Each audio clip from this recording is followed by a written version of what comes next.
Shri Vedanta civil service academy Indore में आपका स्वागत है। ये लेक्चर करंट का है और ये जो लेक्चर होगा ये एमपीएससी 2023 में जो पीएससी हो रही है 17 में, उसमें जो क्वेश्चन आंसर आने की संभावना है आंकड़े वाइज, ठीक है। क्योंकि हर बार पीएससी एक क्वेश्चन पूछता है कि ये डाटा कितने परसेंट है, क्या है, तो ये इसमें पूरे आंकड़े सम्मिलित किए गए हैं, ठीक है, विथ रेफरेंस है। तो इसी लेक्चर को वॉच कीजिए और हो सके तो इस लेक्चर को 1 या 2 बार देख लेना। और ये पीडीएफ आपको मिल जाएगी श्री वेदांता एकेडमी में, इससे डाउनलोड करके वहां से डाटा आपको याद कर लेना, ताकि जो भी एग्जाम में डाटा आता है तो आपको वाला जो क्वेश्चन आपको बन जाए। ओके, तो ये आंकड़े हैं मध्य प्रदेश के राष्ट्रीय परिवार स्वच्छता सर्वे के प्रमुख संकेत 2020 और 2021 के अकॉर्डिंग, ठीक है। तो इसमें शिशु मृत्यु दर जो है वो कितनी है, 41.3% है, ठीक है, 41.3% है। और ये अभी वर्तमान में जो एमपीएससी में चिकित्सा विस्तार अधिकारी हुआ था उसमें डायरेक्ट क्वेश्चन पूछा था कि शिशु मृत्यु दर कितनी है, इसके अकॉर्डिंग तो वो है 41.3%। 5 वर्ष से कम उम्र में मृत्यु दर कितनी है, तो वो है 49.2%। लिंगानुपात में कमी क्या है, तो 1000 पुरुषों पर 970 महिला हैं। इस आंकड़े को आप आईएमपी कर लो और इस आंकड़े को भी, ठीक है। शिक्षित महिलाएं कितनी हैं, तो वो हैं 64.4% कितनी शिक्षित महिला है। और ये डाटा पूरा किसका है, ये ध्यान रखना, ये पूरा एमपी का है। तो आप इसे विशेष रूप से ध्यान रखना कि ये पूरा डाटा एमपी का है, ठीक है। गर्भवती महिलाओं की प्रसव पूर्व जांच का परसेंट कितना है, यानी 75.4% महिलाएं प्रसव पूर्व जांच करवाती। ये डाटा इतना हो चुका है, तो ये डाटा भी आप आईएमपी कर लेना। घरेलू बिजली आपूर्ति वृद्धि कितनी है, तो वो 98.4% है, ठीक है, इसे भी आप आईएमपी कर लीजिए। पेयजल आपूर्ति कितनी है, तो 89.0% है। स्वच्छता का परसेंट क्या है, तो वो है 65.1%। इस डाटा को भी आप आईएमपी कर लीजिए। रसोई गैस उपलब्धता का परसेंट क्या है, तो वो है 41.1%। पोषण 2 है, एक छोटा कद का पोषण है तो उसका परसेंट 36% है, ठीक है। एक वजन कम है तो उसका है 33%। ये दोनों आंकड़े भी आप आईएमपी में याद कर लो। यहां से पूरे कुछ कोई ना कोई जो क्वेश्चन है यहां से आने की पूरी संभावना है, इसलिए ये जो आंकड़ा है कहीं भी आप कैसी भी आप किसी ट्रिक में आप याद कर लेना, ताकि एग्जाम में आए तो आपसे वो बन जाए। वह क्लियर, ठीक है। दूसरा है मध्य प्रदेश के सामाजिक विकास संकेतक, इसमें भी आंकड़े दिए गए हैं और ये 2011 की जो जनगणना है उसके अकॉर्डिंग आंकड़े हैं। और पिछली बार 2011 की जनगणना से कम 3 या 4 क्वेश्चन डायरेक्ट आए थे पीएससी के प्री में, ठीक है। तो इसलिए ये जो आंकड़े हैं आप ध्यान से पढ़ना।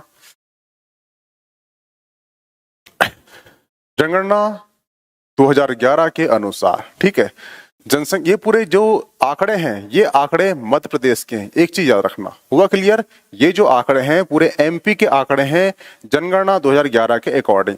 जनसंख्या कितना है एमपी का, तो वो है 236। पुरुष स्त्री अनुपात कितना है, तो 1000 पुरुषों में 931 महिलाएं हैं। वो कहां पर है, वो है एमपी में। जनसंख्या वृद्धि कितनी है एमपी की, तो वो है 20.3%।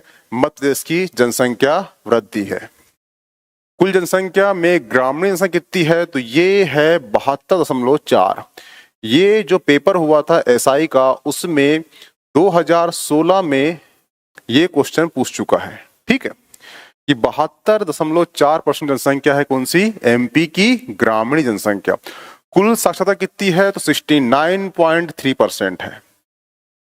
जिसमें पुरुष साक्षर कितने हैं, तो वो है 78.7%।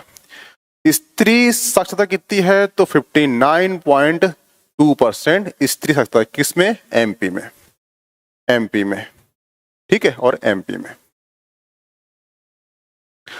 कुल जनसंख्या में कुल कार्यशील जनसंख्या कितनी है, तो वो है एमपी में 43.5% कार्यशील जनसंख्या है कुल जनसंख्या में। इस डाटा को आप 3 स्टार लगा लो और याद कर लो, यहां से क्वेश्चन आने की पूरी संभावना है। ठीक है, कुल कार्यशील जनसंख्या, ये कुल है, ठीक है।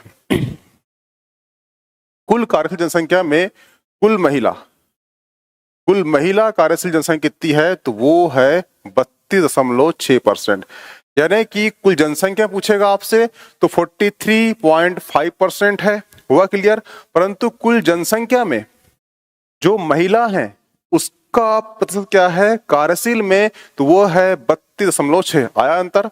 अंतर में क्या है आपका कि एक अंतर याद रखना कि कुल जनसंख्या पूछेगा और कुल कार्यशील कितना 43, परंतु कुल जनसंख्या में केवल महिलाओं का आंकड़ा कितना है, तो वो है 32.6% है। इसलिए दोनों आंकड़े आप लेना, 43.5 पूछेगा तो कुल जनसंख्या का है, और 32 किसका है, 32.6% किसका है, वो महिला का है। तो ये जो दोनों आंकड़े हैं आप याद कर लीजिए। ठीक है, कुल जनसंख्या में अनुसूचित जाति की जनसंख्या कितनी है, तो वो है 15.6%। कुल जनसंख्या में अनुसूचित जनजाति की जनसंख्या कितनी है, तो वो है 21.1%।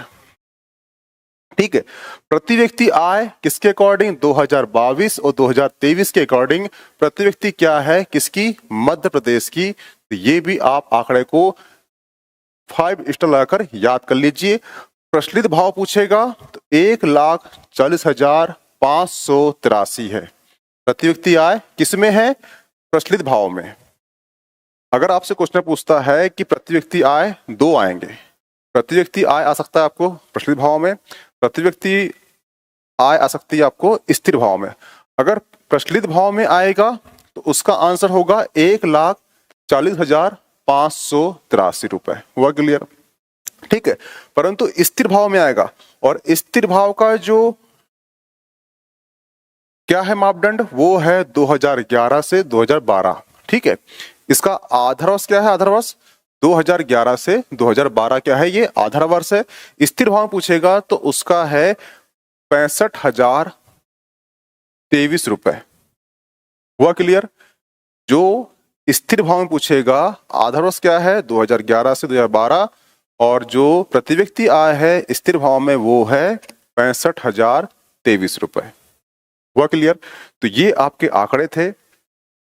ये जो आंकड़े हैं आपको डायरेक्ट आपके जो पीएससी होगा 17 सितंबर को, वहां पे आने की संभावना है। तो ये आंकड़े आप याद कर लेना। आगे और भी जो भी आंकड़े होंगे जो एग्जाम से महत्वपूर्ण होंगे, ठीक है, जो पिछले एग्जाम में आ चुके होंगे, उसके संबंध में जो भी आंकड़े होंगे मैं उसमें इंक्लूड करूंगा। Okay, thanks. ये पीडीएफ आपको श्री वेदांता एकेडमी की जो टेलीग्राम चैनल है वहां प्राप्त हो जाएगी, प्लीज ज्वाइन कर लीजिए। Okay, thanks.